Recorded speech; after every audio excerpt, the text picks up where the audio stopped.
on childhood trauma, I think it's very valid naman. Maybe you didn't have the means. Wala kayong pera. Maybe hindi ka kinakausap ng daddy mo. Hindi ka kinakausap ng mommy mo. Distant sila. It's okay to acknowledge it, to be sad about it. But at some point in your life, your childhood trauma should not become an excuse Anymore. You can't blame your parents. You can't blame your mom, your dad, your siblings. You can't blame life. You can't blame your past and use that as an excuse to justify what you lack today. Because if you're an adult, there's so many things na you can do for yourself na you have so much control over your life na. Exactly. Hindi na excuse yung ganito kasi mami ko nung bata ko. Mm-mm. Emphasis on nun, bata ka. And they always use the term na, kasi I have mommy issues I Yeah. have daddy issues. What? So what, bro? Like, welcome to the club. So do I. Yeah. But I don't use it as like my conversation starter as a problem. And for example, I do something bad to somebody or I make a mistake. It's because when I was a kid, nobody really did that for me. At some point, stop feeling sorry for yourself. Okay lang naman to acknowledge it, to go through it, to feel the pain. Pero if you keep going through that, you're such a loser na. Oo. You are the only thing blocking yourself from becoming better. Kasi kung adult ka na, you can make choices for yourself na Exactly. Totoo. Hindi yung lagi mo blame dad ko kasi, mom ko kasi. You're an adult, man. Mm-mm. Get up, choose what you want to choose, and own up to what will happen once you choose those choices. Oo. At the end of the day, ikaw na lang yun Oo. Sarili mo na lang. You just need to be accountable Mm-hmm. for your actions, for your decisions. I think, especially sa age natin at like 20s, 25, Mm-hmm. ito yung transition natin from becoming very dependent on parents to becoming independent and self-reliant. Mm-hmm. Ang daming takot to enter that phase na to be independent because mawawalan sila ng support, mawawalan sila ng guidance, right? But at the end of the day, you're getting old. This is the way of life. If you want to be a bum your whole life, if you want to rely on your parents like a fucking loser, it's a very sad way to live. Kahit you have the best parents, even if they provide the best, sila yung pinakamabait, emotionally woke. Your parents are everything. Nakakahiya na Lagi na lang. It's nothing to be proud of. Oo.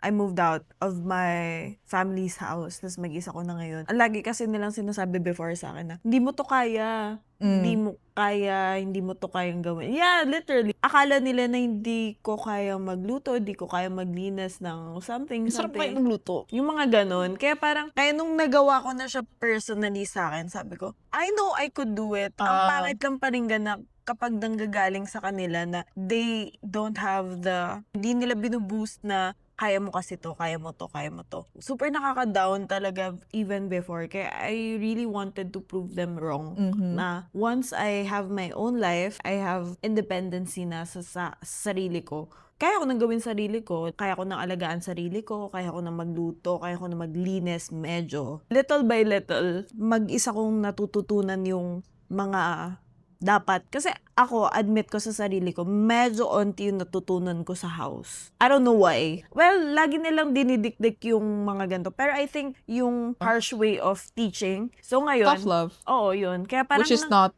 what you like. Yeah, Okay. ayoko ng ganun. So parang ngayon, I made it my goal na kapag gusto kong matuto ng ganito, I really have to teach myself. Kasi dati, hindi nga ganito. So ngayon, ang goal ko talaga is, I do this for myself kasi wala nang ibang gagawa nun other than myself. Pag may sakit ako, di ba? Wala nang mag-aalaga sa'yo. Gaganyan-ganyan ka na sa lagnat mo. Ikaw lang din mag-aalaga. Well, you can ask for help. At the end of the day, ikaw nga pa din talaga yung kikilos para sa sarili mo. Tsaka in your situation, it's very hard to believe in yourself if yung environment mo, the people closest to you, are the ones putting you down and preventing yourself from thinking good thoughts about yourself. Imbis na sila yung mag-lift up sa'yo, sila yung mag-encourage sa'yo, sila mismo are the ones trying to put you down.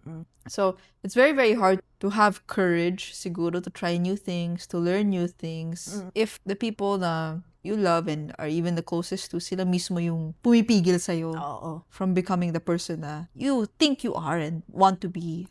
They really don't think na kaya ko kasi yun before. Pero in other things, very supportive naman yung family ko. Kasi isang message ko lang dyan sa mga yan, yung parang kanina, right? Very snap of the finger, madali lang sila kausap.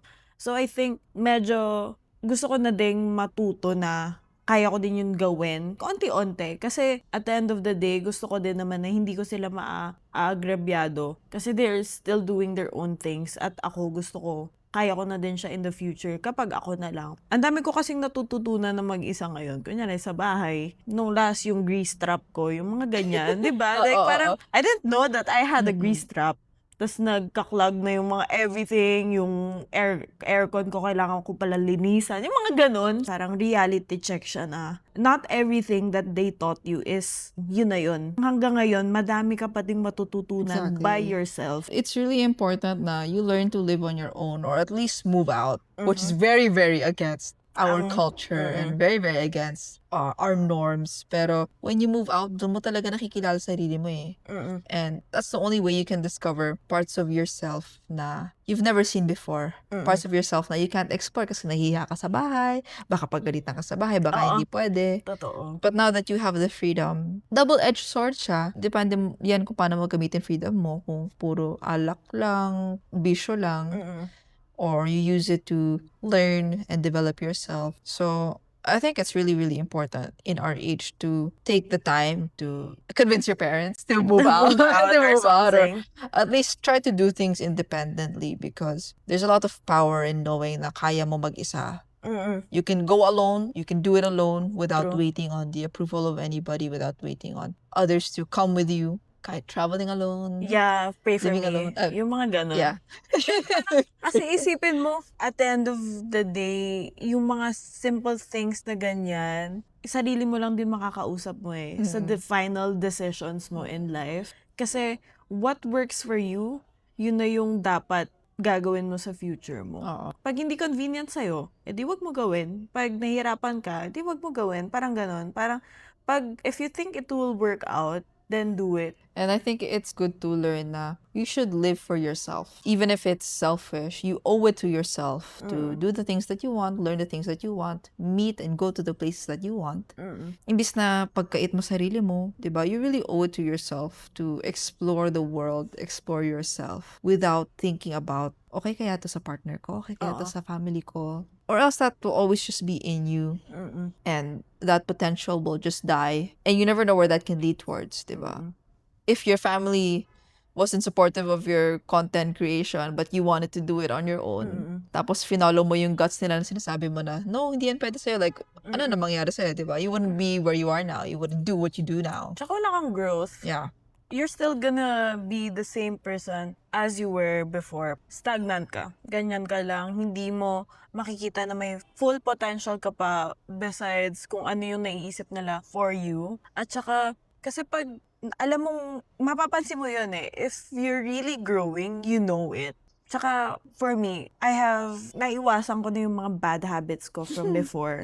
So, knowing na I don't do it now, is a sign of growth. So, I know na, for me before, I really drink a lot. Like, lasinggera ako noon. Ganon. Good for you. So, parang ngayon, iniisip ko na, if I drink, I won't get to go to work. I won't function well. So, I don't drink. Ngayon, before I stay up until like 3 a.m., 2 a.m., now I sleep like before 12. Kasi para alam mo yun, functional, healthy yung katawan mo. Like, inaalagaan mo talaga yung sarili mo. Kasi, pag hindi mo inaalagaan yung sarili mo, wala kang mapupuntahan the next day. Parang, very down, very everywhere yung kalat yung utak mo, kumbaga.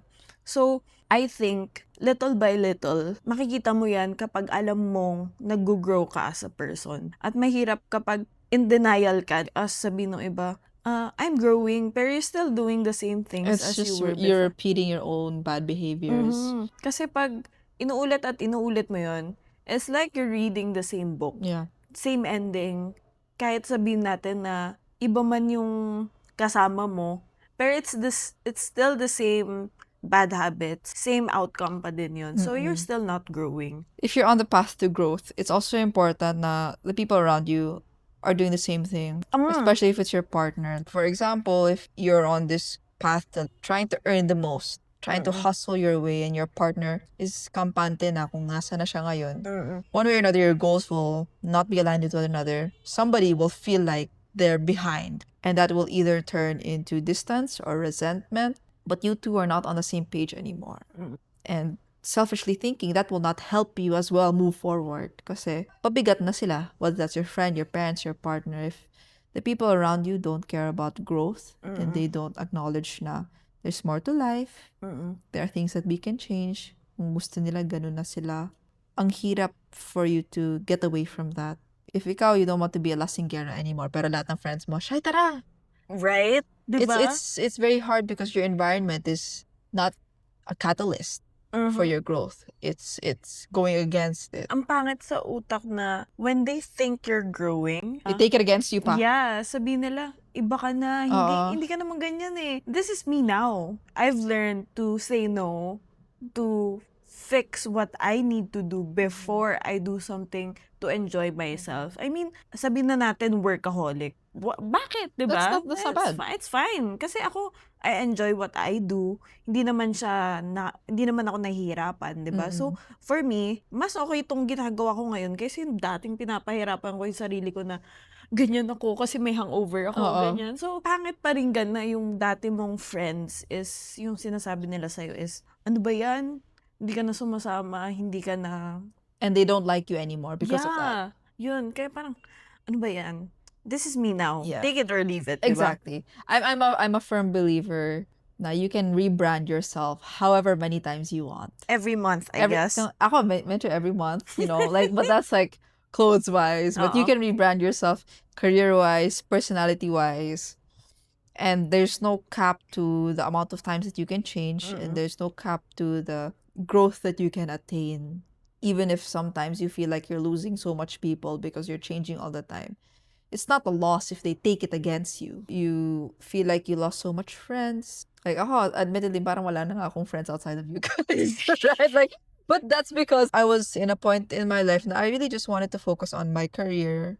My friends weren't on the same page and I didn't feel like we wanted the same things. And the conversations weren't the conversations that I wanted to take part in. Yeah. If it's always about gastos, lujo, I mean, of course we talk about that.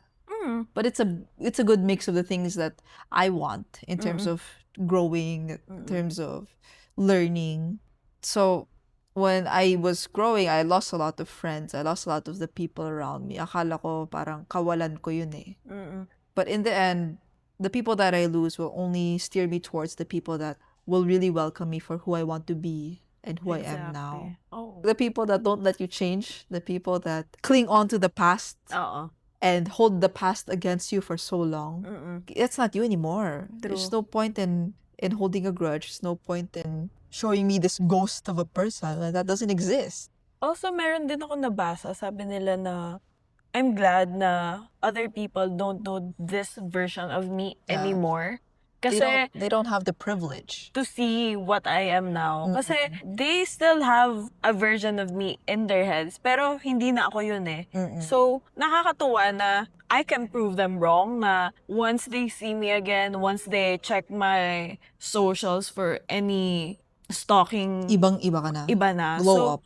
Yeah, nakakatuwa yun to think na it really depends na dun sa other person. Most likely, ang sasabihin nila dyan, hindi, si ganto naman yan dati eh, di ba? Iba pa din siya kapag alam mo sa sarili mo na hindi ka na ganun. Exactly. Like, you're really secure about the love that you have given yourself for the amount of growth na kinailangan mo para makarating ka dun. So, as much as possible, kailangan mo talaga dapat i-build yung sarili mo para every time somebody says na, you were like this before. Yeah. Ganto ka dati. Ano na nangyari sa'yo? Basta they keep pulling you down, dragging you down.